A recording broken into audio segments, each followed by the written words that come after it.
I'm Bill Kassel, and this is Free Expression. This program is all about conveying the Christian message from a Catholic point of view and defending the liberty which makes it possible to do that. We take a look at transhumanism, a troubling movement that seeks to develop a kind of life that surpasses the limits of our bodies. Is this effort moral? Join us. Sit back and enjoy some free expression.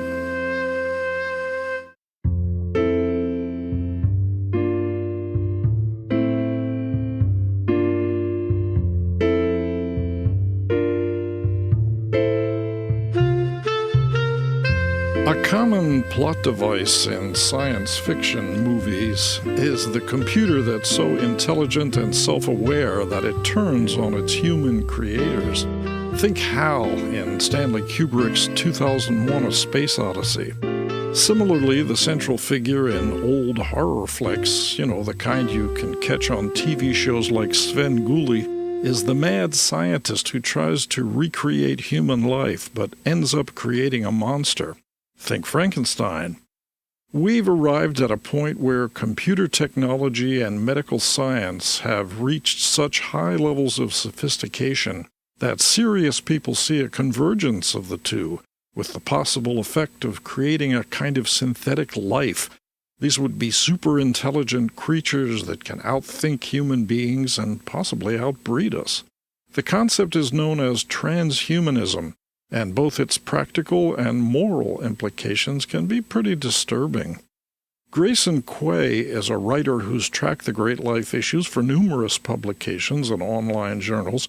He was editor of both The Week and The Daily Caller, and he has a new book that examines the digital medical revolution we're facing. It's called The Transhumanist Temptation: How Technology and Ideology Are Reshaping Humanity, and How to Resist. Grayson, thanks for helping us to understand these perplexing and rather unnerving developments. Thank you for having me on the show today. Transhumanism is a term that seems, contrived, unreal, sensational. It sort of suggests some hot new meditation cult. But what's actually involved in this thing? Well, there is a little bit of a cultish element to it, I think. In some ways, it's a little bit easy to dismiss because the people who openly describe themselves as transhumanists tend to be a little kooky. They have these websites and put out statements. There's a transhumanist political party that gets a few thousand votes in the presidential election every 4 years. But these are people who they're big into kind of cryogenics, freezing themselves. They're really big into kind of cybernetics and, digital implants for people's brains and uploading their minds to the cloud and living forever and creating cyborg bodies for people and all this science fiction sounding stuff. But this is just kind of the tip of the spear. I think if people ask themselves, well, what really is transhumanism, the best answer you can get is kind of the technologically facilitated attempt to transcend or move beyond human limitations, to make humanity into something new and something other than what it is. And at the root of that is quite simply a denial of any idea of human nature or of natural law. So for people who think that uploading your brain to the internet and living forever in virtual reality sounds crazy, I would just ask, well, what do you think about something like the birth control pill? So this is kind of an early example of a transhumanist technology. Instead of medicine trying to fix something that's broken. So instead of starting with an idea of human flourishing, right? We all know what a healthy human being looks like. If you go back to Aristotle, right? Humanity is a being with a particular nature. Things with natures have a particular end or a telos. An acorn tries to grow into a tree. In the same way, humans move toward a particular type of happiness or flourishing. Eudaimonia is the Aristotelian term. That all goes out the window in modernity. So now, instead of the doctor simply trying to fix you or restore you to some standard of health and of flourishing, now the question is, well, what do you want? What do you desire? And that's where the birth control pill comes in. It actually takes a woman's healthy monthly cycle that's proceeding as it should and breaks it. It fixes something that isn't broken or breaks something that is working in order to conform with the patient's will or the patient's desires. So even that, it's become, it doesn't seem like science fiction to us because it's so widespread, but it certainly would have a couple hundred years ago. And I think it's just as good an illustration of transhumanism as any of the more dramatic ones. I wouldn't have thought about birth control as being part of this equation, but I do see your point. I would imagine, too, that something like transgenderism fits into it, too. Yeah, so I have a section about transgenderism where, again, this is just the replacement of some idea of human nature, which is by definition embodied, right? We are a union of body and soul. It's a rejection of that idea in favor of the idea that humans are just wills, disembodied wills or desires that should then be allowed to exert themselves to reshape the body however they choose. Should the purpose of medicine be to restore people to the flourishing proper to them, or should it be to remake their bodies in accordance with their wills? And transgenderism absolutely falls down on the latter side of that equation. If I went to a doctor and said, I would like you to cut off my left arm, it would be wrong of them to do that. They would be hurting me. They would be making me less healthy and less functional as a human being. But that's all that these transgender surgeries do, especially the more dramatic surgeries. These create medical complications that are very painful, very awkward and uncomfortable, and very expensive to treat. I think that's the key one. It's a real cash cow for the medical industry for the rest of people's lives and lead to enormous complications for what ends up being a pretty crude facsimile of the opposite sex's anatomy. But if you dig into what transgender writers are actually saying, I think they're pretty open about the fact that they see this as kind of a way station on the way to transhumanism, or at the very least as an example of transhumanist ideology. So I'll give you two examples.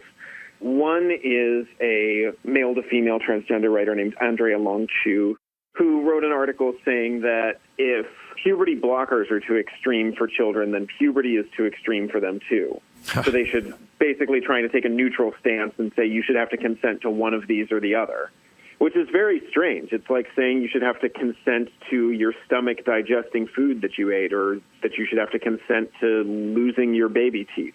And this is just how a normal human body healthily develops. But once again, if you accept this deification of the will, if you accept that there is no human nature, that, our bodies are just kind of accidents of evolution that were just sort of slapped together in some haphazard manner, and that there's no ought attached to the is, that the kind of beings we are doesn't tell us anything about the kind of beings that we should be, then absolutely the road is clear to undergo some kind of transgender surgery like that. The craziest thing that Chu says is that I don't even care if this makes me happy. At one point, Chu actually admits, I didn't feel the desire to take my own life until I started progressing down my sex change procedures. But Chu says that doesn't matter. I should be able to choose something just because I want it, even if society as a whole and everyone else in the medical profession know that it will make me miserable. And I think that, dividing happiness from will is a pretty good definition of hell, the way Christians envision it, that ultimately God is the only thing that can make you happy in some eternal sense. And if you will something other than that, that's when you have that final divide between what will make you happy and what will bring you to fulfillment and flourishing, and what you want, which will make you ultimately and eternally miserable. And then the other example of transgenderism that goes even further is an author named Martine Rothblatt, who's also a male-to-female transgender and is also one of the founders of Sirius Satellite Radio, interestingly. But Rothblatt actually wrote a book called From Transgender to Transhuman, where Rothblatt says, transgenderism is just an early stage. What I finally want is freedom of form. So just the idea that what kind of body a particular, mind or intelligence inhabits shouldn't matter at all. And hopefully someday will not. So Rothblatt has all these crazy predictions about how you'll be able to upload yourself to virtual worlds and kind of explore there as whatever video game avatar you want to be, and then you can download that mind back into your own body or into a body that you have grown in a vat to specifications that you choose, or into some kind of robotic body that doesn't even necessarily need to be humanoid. You can meet another disembodied person up in virtual reality, and you can decide to mash your mind files together and create a virtual baby, which can then be put into a physical body if you want. It gets really wild really fast, but this is what Rothbard is saying is kind of the natural end point of transgenderism. Well, this certainly speaks to the title of your book, The Transhumanist Temptation. There is a temptation here. What is this appeal? What's driving this? Is it just that everybody wishes to be God? I think so. The temptation I'm referring to is in many ways the temptation in the Garden of Eden. My original title was The Serpent's Promise, which was that you shall be as gods. There's a lot you could say about the origins of transhumanism as an ideology. You could look at the kind of realist nominalist controversies in the Middle Ages. You could look at the Enlightenment. You could look at all kinds of things. I have a few. I kind of trace its development very briefly in the book, but I don't try to get into a big intellectual genealogy of it because those are very, very difficult to do, and it would have taken up, that would have been 2 or 3 books in its own right. But I think you really can trace it all back to the garden. I think especially there's a sense in which Christian culture, the culture of the Christian West has always been on this trajectory. You have people who write about this. Tom Holland in Dominion does a really good job of showing how the advent of Christianity into the ancient world really remade people's ideas of human dignity and human equality. For the first time, there was a sense that women and slaves should be treated with dignity. David Bentley Hart has a really great essay about this called Christ and Nothing that he published a number of years ago. But once we kind of internalized this idea of human dignity, it really changed the world forever. There was kind of no going back to this old pagan world. And then as time went on and that ideal of human dignity became detached from Christianity, we decided we were going to pursue that in other ways. We feel as though our limitations, we still get sick, we get old, we die, all of these other things.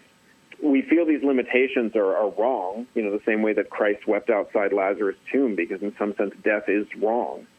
But if you can't hope for eternal life in heaven with God, then you have to try to find some way to assert your dignity and attain that eternal life here on earth, which leads to all kinds of really ugly things and leads toward this really insatiable desire to be our own creators, to be our own gods, and to exercise full control over what we will be and how we want to live.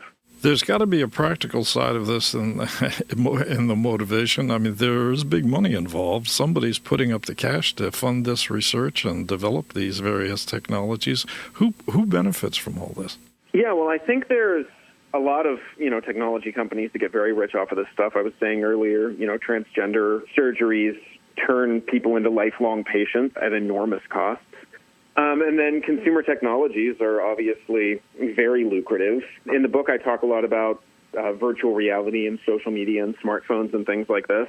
I kind of argue that your smartphone isn't technically a transhumanist technology in the sense that it's not fully incorporated into your physical body in some way. We're getting closer to that. For a long time, a computer took up a whole room, and then it was a desktop, so you had a computer room in your house that you had to go to use the computer. So it was very shut off from the other functions of your family life and your day-to-day. Then you had a laptop, which okay, I can take this anywhere and set it up on basically any flat surface, but I can't pull it out while I'm walking or while I'm on the train or the bus or whatever, which you can do with a smartphone. And pretty soon we'll have even cut out the part where you have to reach in your pocket and pull it out, which is already pretty seamless, and we'll have smart glasses and probably eventually some kind of implant where that can project the user interface of what is now your phone just kind of onto your field of vision, and you can click icons with your eyes just by thinking at them in some way. The smartphone's this completely ubiquitous technology that everyone has one in their pocket now, going all the way down to, middle schoolers. So that's something incredibly lucrative. And they don't want to have any limitations on these technologies. It's been pretty well demonstrated that smartphones and social media have harmed children, have increased suicidal ideation, have increased anxiety, depression, other mental health issues. There's some evidence that they're acting as kind of a vector for transgenderism as a social contagion and for other things. There was a weird phenomenon where kids seem to be picking up Tourette's-like symptoms from influencers that they were watching on TikTok. They make them less likely to take risks, go get their driver's license, hang out with friends, ask a girl on a date, all of these things. they're very, very bad for children. The data is in. It's very obvious. But these smartphone makers and social media companies and all these big tech firms are, through their lobbying arm, are still fighting tooth and nail any attempt to get minors off of social media or restrict smartphones for minors, because they know that if they can basically commodify and then strip mine children's attention spans and dopamine systems, that they can get very, very rich and turn these kids basically into addicts. Now, there's been some movement to crack down on these at the state level. Most of it's been held up in courts. But generally speaking, there's not a ton of political will to do this because we've adopted this idea or this mindset that we don't want the state interfering in how people parent their children. When I think that if you actually asked parents, most of them would say, yeah, I don't like that my children are scrolling through their phones at dinner. I don't like that they're engaged in these bizarre discourses on social media that take them away from the values that we're trying to impart to them as a family. I don't like that they're not having a good, healthy childhood playing outside and being with friends. And I would actually love it if the state would come in and protect my family against the predations of the market in this case. I'm outgunned here, right?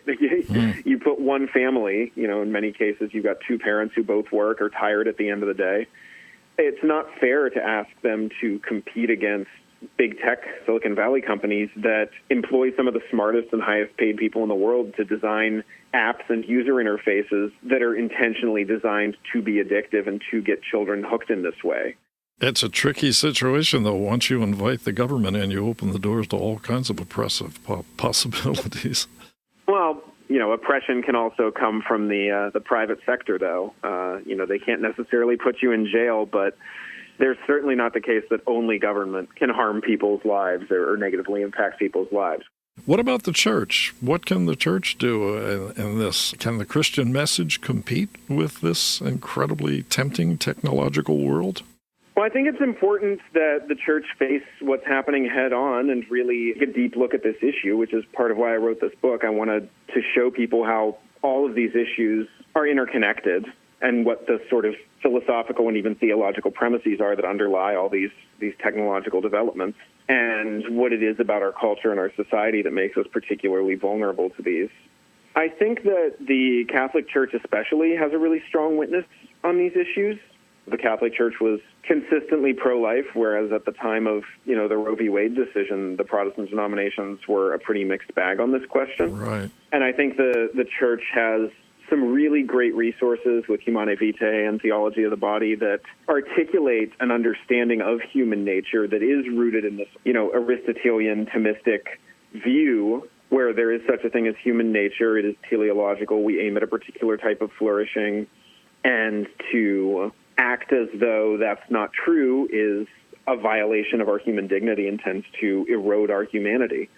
I think that those resources are very valuable for that. I think in a number of Protestant churches, even today, if you went to a pastor to ask a question like, should my wife and I use birth control? Should we try to have children through IVF? Should we hire a gestational surrogate to carry a child for us? I don't necessarily know that you'd get clear answers to these questions. I think the answer in many cases might be, well, that's a decision for you. That's up to you. Or, well, it would depend on how you went about it. I think that the Catholic Church's willingness to draw a line in the sand there, a very countercultural line in the sand there, is an incredibly valuable thing.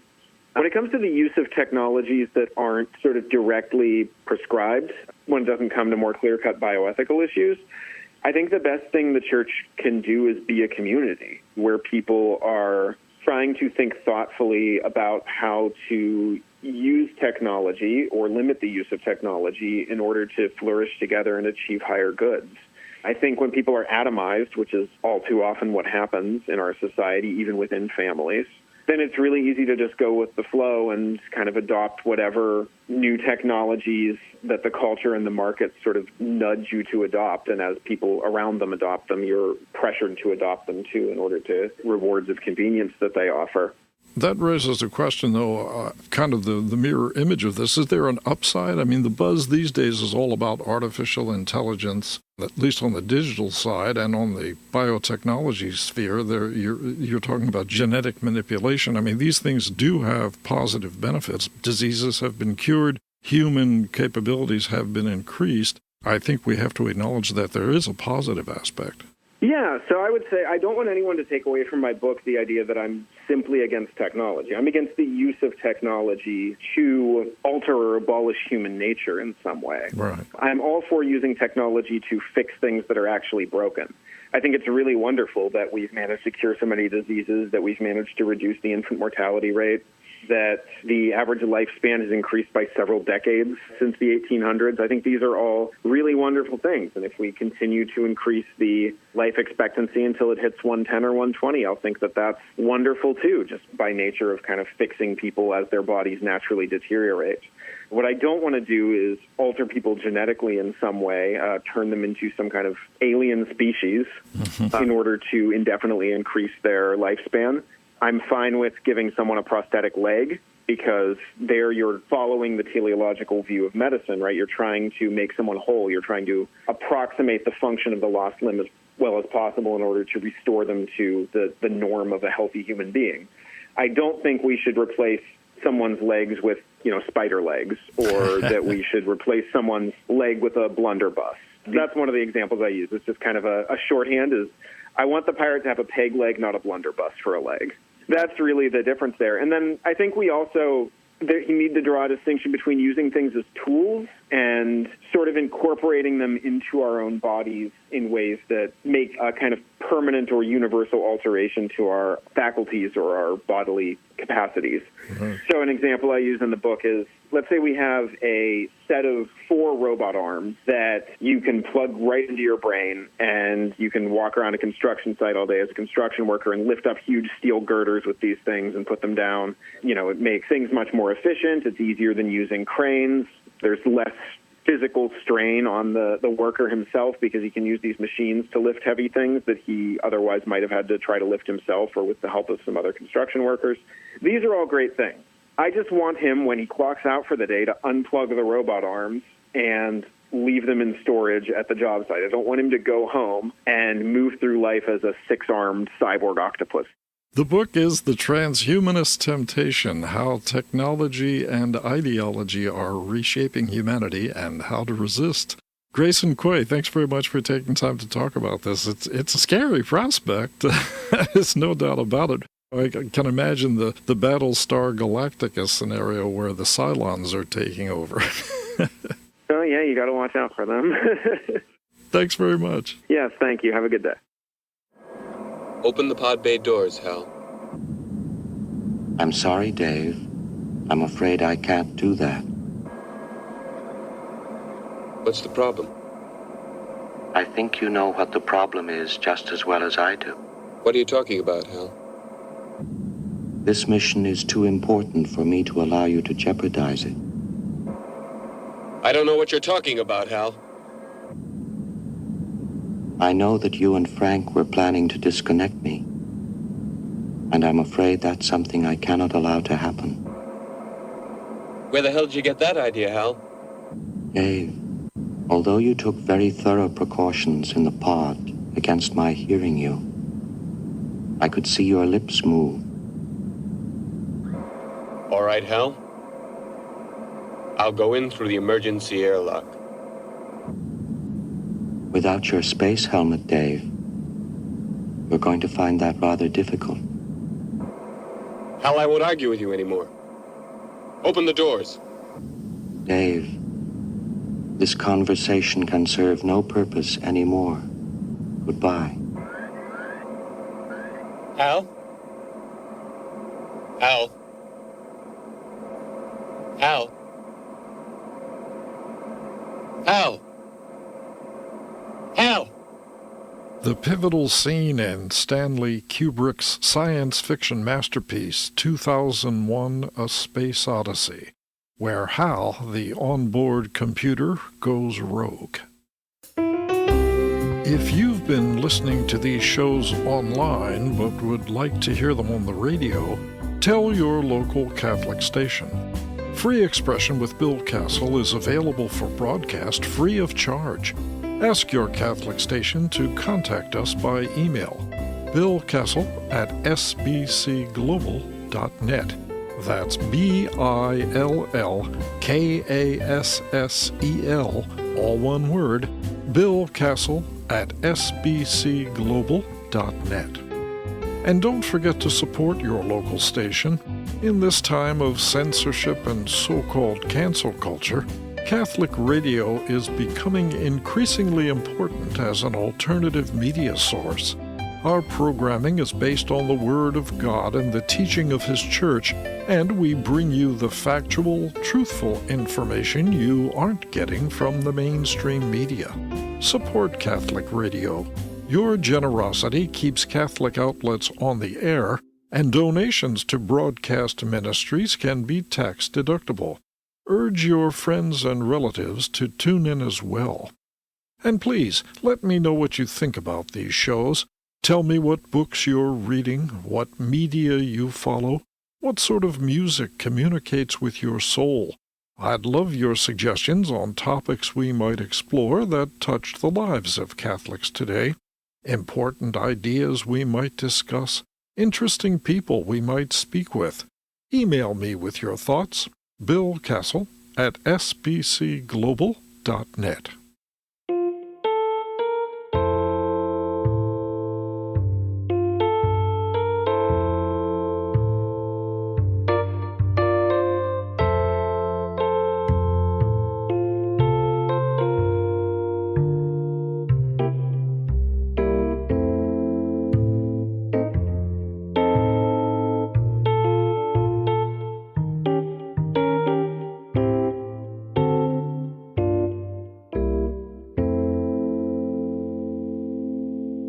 When you get the chance, check out my website, billkassel.com, where you'll find information on my novel about the family of Jesus.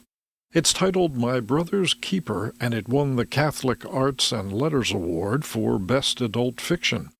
A new edition has just been released by Red Penguin Books. It includes discussion questions about my telling of the Holy Family's unique story, along with reflections on historical religious fiction, perfect for book clubs and discussion groups or just private reflection. Go to BILLKASSEL, all one word, billkassel.com.